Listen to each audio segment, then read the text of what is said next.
Alhamdulillah nahmaduhu wa nasta'inuhu wa nu'minu bihi wa natawakkalu alaihi.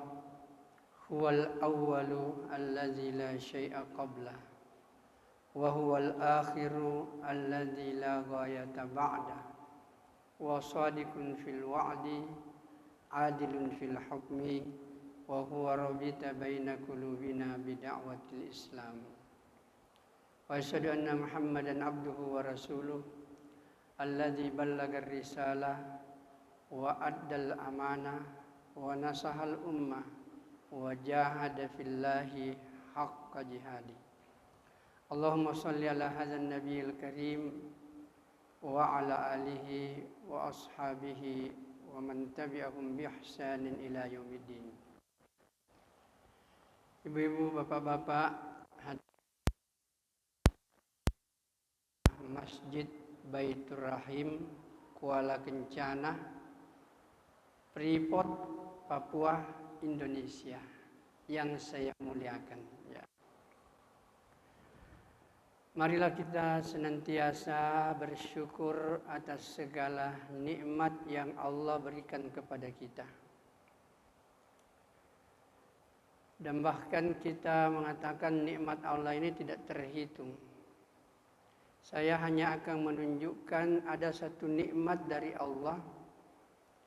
Nikmat ini lebih mahal, berharga dari apapun yang kita miliki. Uang yang melimpah, pangkat yang tinggi, popularitas yang kita miliki tidak ada gunanya kalau Allah hilangkan ini satu nikmat.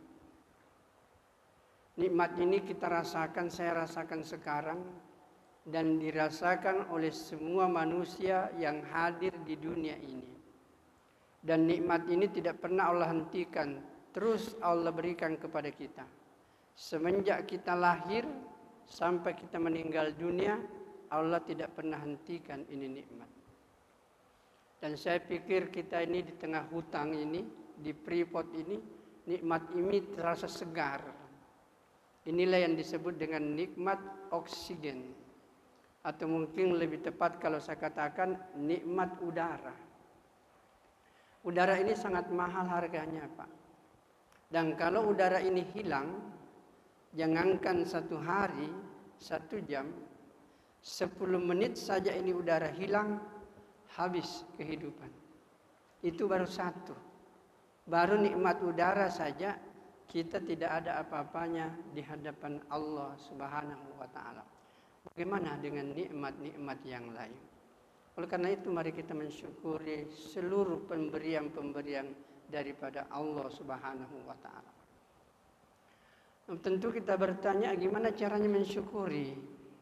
Apakah kita hanya mengucapkan alhamdulillah? Alhamdulillah ini adalah kalimat syukur. Tetapi yang dimaksud dengan mensyukuri nikmat Allah adalah memanfaatkan semua apa yang Allah berikan kepada kita untuk melaksanakan tujuan kita diciptakan. Jadi saya ulangi, ini penting. Yang dimaksud dengan mensyukuri nikmat itu adalah menggunakan nikmat yang Allah berikan kepada kita untuk melaksanakan tujuan kita diciptakan. Apa tujuan kita diciptakan? Allah Subhanahu wa ta'ala menjelaskan, wa ma khalaqtul jinna wal insa illa liya'budun. Aku tidak ciptakan jin dan manusia kecuali untuk beribadah.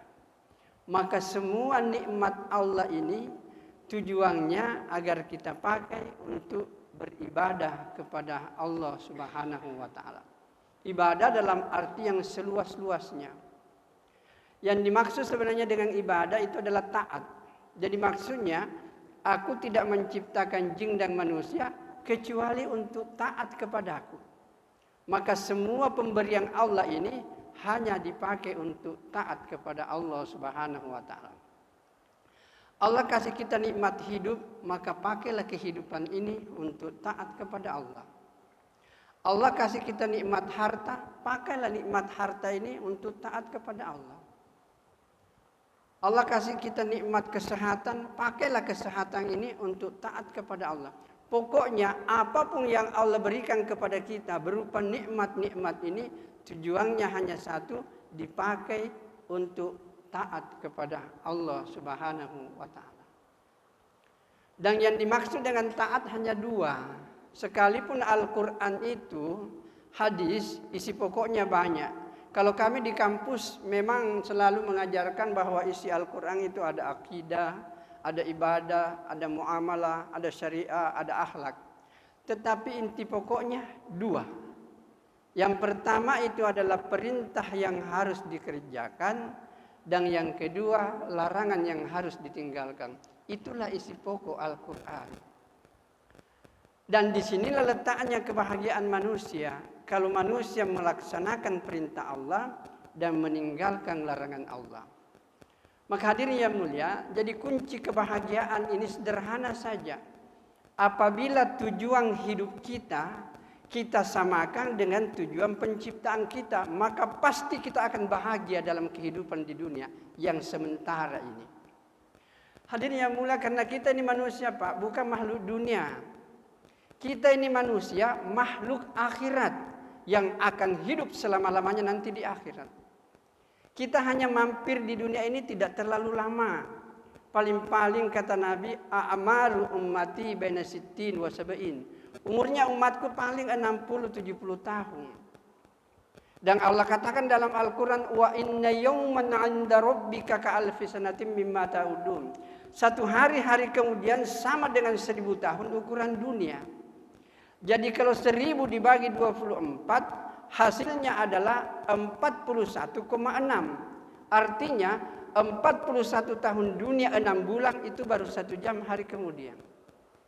Jadi kalau kita hidup di dunia ini 60-70 tahun, berarti kita hidup di dunia paling 1,5 jam atau 2 jam. Apa artinya 1,5 jam Pak, 2 jam dengan kehidupan akhirat yang kekal abadi? Maka hadirin yang dimuliakan oleh Allah Subhanahu wa taala, kehidupan di dunia ini bukan kehidupan main-main, tapi kehidupan menentukan bahagia selamanya atau sengsara tidak punya batas waktu. Dan inilah manfaatnya dunia untuk menentukan di mana kita mau berada. Kita mau bahagia selamanya atau mau sengsara tidak punya batas waktu, ditentukan dalam kehidupan dunia yang hanya 60-70 tahun dan hanya satu kali ini saja. Hadirnya kita di sini hanya untuk menjalani ujian. Biasanya kami biasa di kampus, karena setiap saat, setiap tahun kita ada ujian masuk perguruan tinggi. Nah, yang namanya ujian Pak, ada yang lulus, ada yang gagal. Yang lulus bahagia, yang gagal tentu susah Pak. Beginilah kita kehidupan di dunia ini. Kita hanya diuji oleh Allah Subhanahu wa taala karena kita pernah berjanji untuk taat kepada Allah. Menurut konsep agama kita, tidak mungkin orang itu lahir di dunia ini kalau dia tidak mengaku mau taat kepada Allah. Masa di alam arwah kita ditanya, alastu birabbikum, bukankah ini aku Tuhan yang engkau akan sembah, yang engkau akan taati? Maka roh kita pada waktu itu mengatakan, qalu bala syahidna. Kami bersaksi di hadapanmu ya Allah, kami akan taat kepadamu. Jadi kita lahir di dunia ini Pak sudah membawa bahwa kita mau taat kepada Allah. Karena taat ini apa yang harus ditaati, maka Allah menurunkan aturan. Aturan inilah yang berupa Al-Quran, penjelasannya disebut dengan hadis. Dan isi pokoknya tadi saya katakan hanya dua, perintah yang harus dikerjakan dan larangan yang harus ditinggalkan. Dan saya garis bawahi kembali, kalau kita mau enak hidup di dunia ini, sederhana saja. Samakan tujuan hidup kita dengan tujuan penciptaan kita, maka kehidupan kita akan terasa nikmat hidup di dunia ini. Begitupun juga bapak-bapak dan saudaraku yang mulia, dimanapun kita bekerja, saya sebagai orang di kampus, mungkin bapak-bapak sebagai karyawan, kalau mau hidup dengan enak di tempat kerja kita, sederhana saja. Samakan tujuan kita dengan tujuan perusahaan di mana kita bekerja. Apabila tujuan kita bekerja sama dengan tujuan perusahaan, maka kita akan hidup enak di dalam perusahaan itu. Apa yang dikehendaki perusahaan, itu juga yang kita kehendaki. Apa yang dilarang oleh perusahaan, itu juga yang kita tidak mau kerjakan.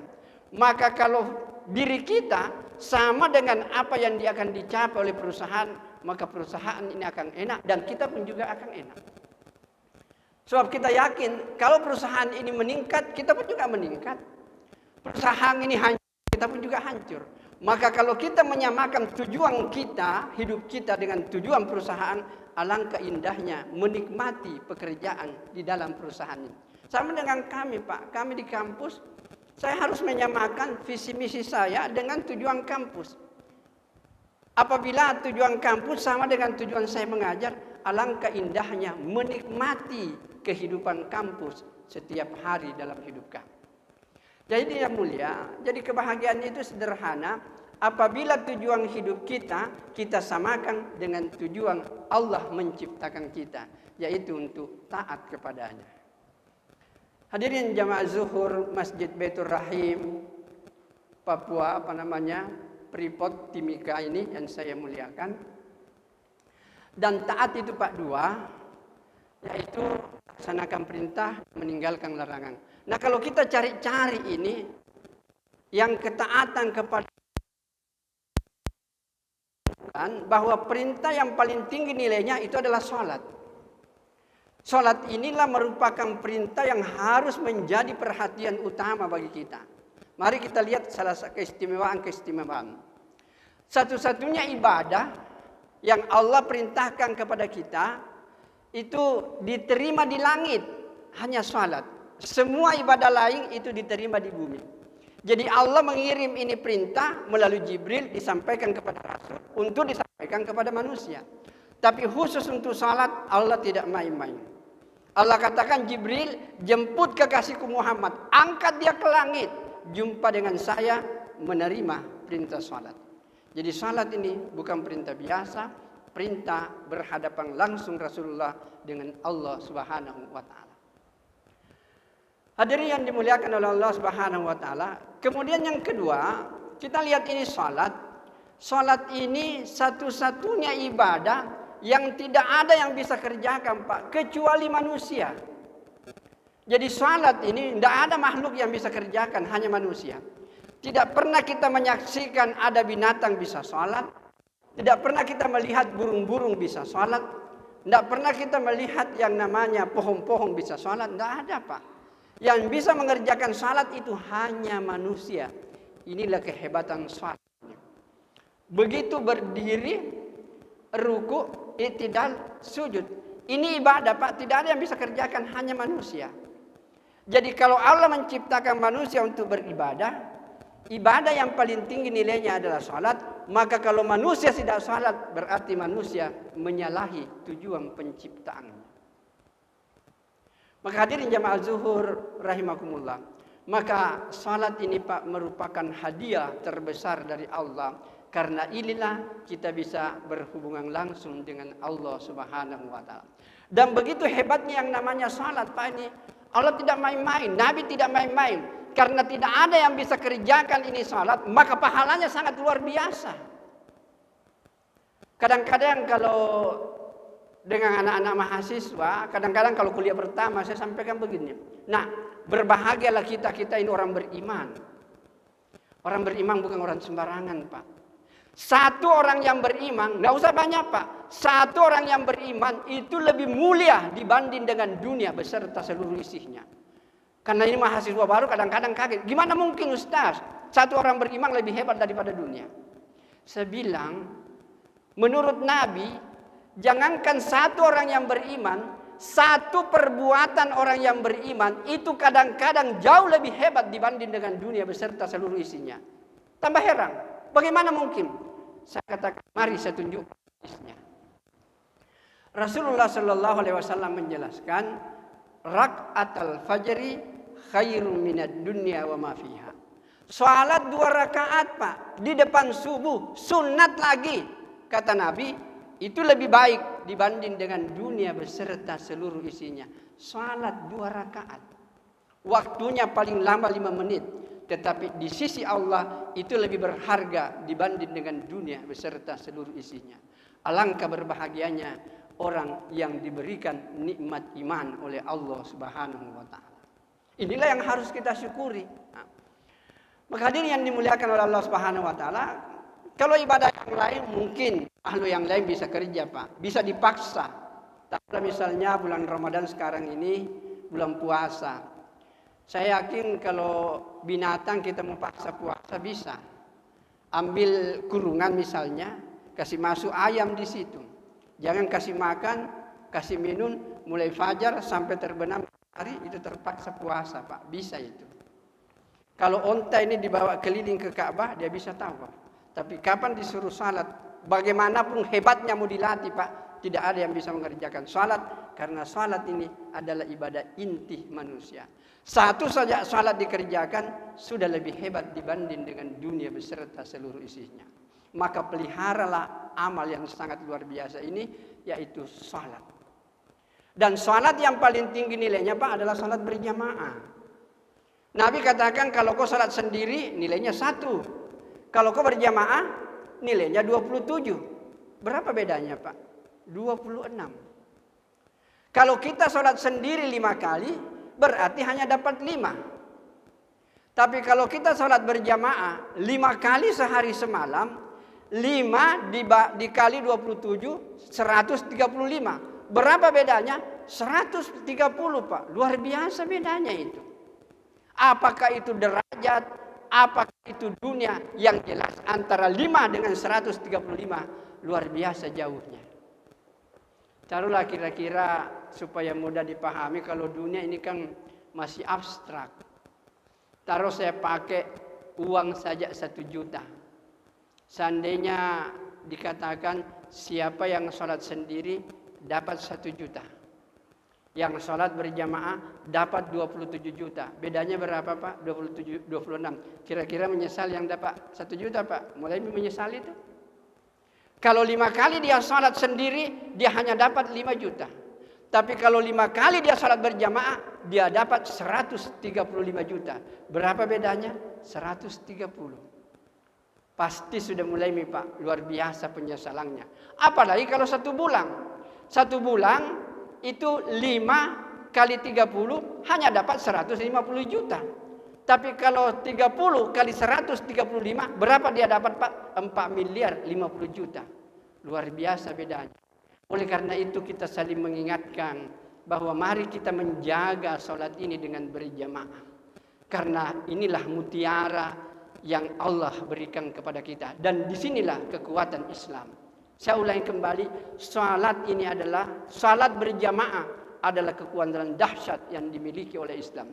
Dan apabila sholat berjamaah ini hidup, maka Islam saya yakin akan kembali memegang tampuk kepemimpinan dunia ini. Dan inilah yang harus kita usahakan. Bagaimana saudara-saudara kita ini mau menghidupkan yang namanya sholat berjamaah. Maka hadirin yang mulia, jadi oleh karena itu sholat inilah yang harus menjadi perhatian. Dan bahkan bapak-bapak, Nabi katakan siapa yang menjaga sholatnya, Pak. Bahkan hadis Nabi ini hadis qudsi malah, yang mengatakan siapa yang menjaga sholatnya 5 kali sehari semalam dengan berjamaah, Allah katakan aku akan memasukkannya ke dalam surga dengan jaminanku. Dan siapa yang tidak menjaga sholatnya, tidak ada jaminan bagiku. Akan Nabi menjelaskan siapa yang melaksanakan sholat dengan berjamaah 5 kali sehari di tempat azan, di masjid, bisa musalla, dan dilakukan di awal waktu, maka apa keuntungannya, Pak? Orang yang menjaga salatnya rutin istiqamah, nanti di akhirat dia akan masuk surga, tidak ada pemeriksaan. Dia tidak akan diperiksa, langsung masuk surga. Nanti setelah orang yang salat berjamaah ini masuk surga, barulah hisab dimulai. Begitu hebatnya posisi salat berjamaah yang kadang-kadang kita lihat saudara kita terlalu memperhatikannya. Hadirin yang mulia, inilah kewajiban utama yang harus menjadi perhatian bagi kita. Pindah kepada larangan. Larangan Allah ini kan terlalu banyak, Pak. Tapi saya ada melihat ada larangan sumber malapetaka. Bukan berzina, bukan minum khamar, bukan tapi ada larangan yang mudah sekali orang lakukan, Inilah yang disebut dengan dusta, berbohong. Dan inilah sumber malapetaka dalam kehidupan. Hadirin yang mulia, karena berdusta ini sebenarnya, kalau kita berdusta Pak satu kali, itu akan melahirkan dusta-dusta yang lain. Artinya beranak, bercucu, bercicit. Saya praktekkan kalau di kampus, saya tanya mahasiswa, nah kenapa tidak masuk kuliah kemarin? Sakit apa? Bohong itu. Sakit apa Ki? Demam apa? 2 mi. Sudah mau ke dokter? Sudah Pak, 3 mi. Nak kasih jikoba? Nak kasih. Kalau 100 pertanyaanku pasti 100 tanya itu. Kapan tidak berdusta, maka terbongkar dia punya dusta. Maka harus ditutupi dengan dusta. Maka dusta adalah sumber malapetaka. Hadirin yang mulia, sebagai penutup saya ingin memberikan contoh begitu hebatnya posisi salat dan begitu berbahayanya namanya dusta.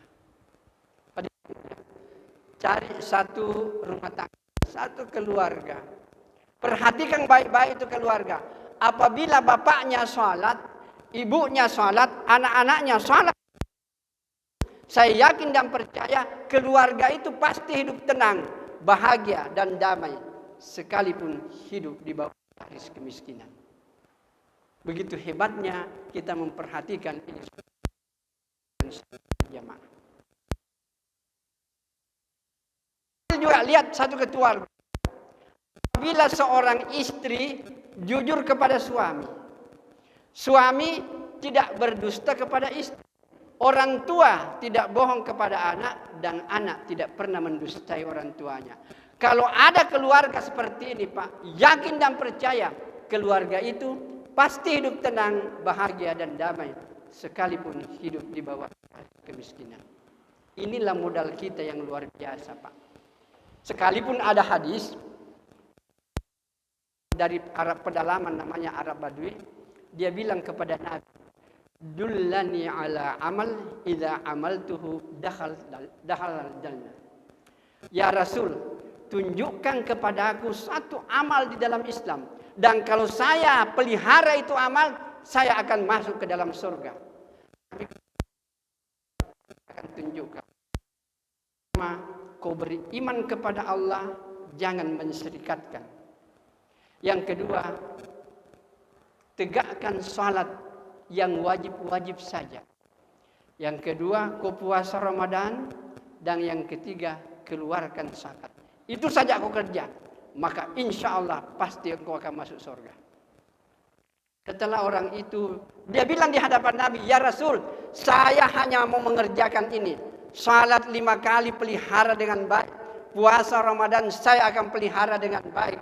Zakat saya akan pelihara dengan baik. Saya tidak akan menambah dan mengurangi sedikit pun. Dan saya akan tetap tawakal, iman sempurna kepada Allah." Setelah orang ini keluar Pak, apa kata Nabi? "Wahai sahabat-sahabatku, maukah lihat penghuni surga? Lihatlah orang ini." Jadi penghuni surga nanti itu Pak ditentukan kalau kita istiqamah dalam mengamalkan agama. Istiqamah kita mentaati Allah, dan istiqamah kita meninggalkan larangan Allah.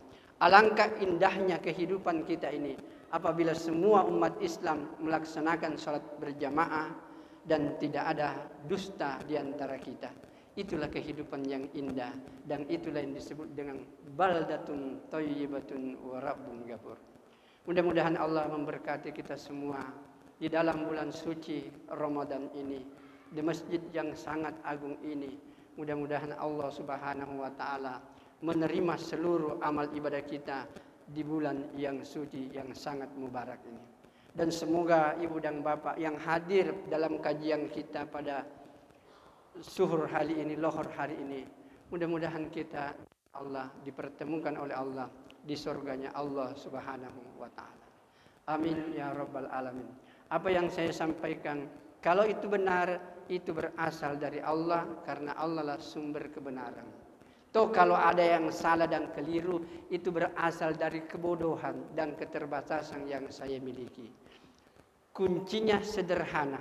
Kalau mau bahagia, perbaiki hubungan dengan Allah. Harmoniskan hubungan dengan sesama manusia. Kalau kepada Allah kita baik, dan kepada sesama manusia kita baik. Itulah surga dunia ini sebelum kita masuk ke surga yang sesungguhnya. Baik, kita tutup dengan doa kepada majelis. Subhanakallahumma wa bihamdika asyhadu an la ilaha illa anta astaghfiruka wa atubu ilaik. Assalamualaikum warahmatullahi wabarakatuh.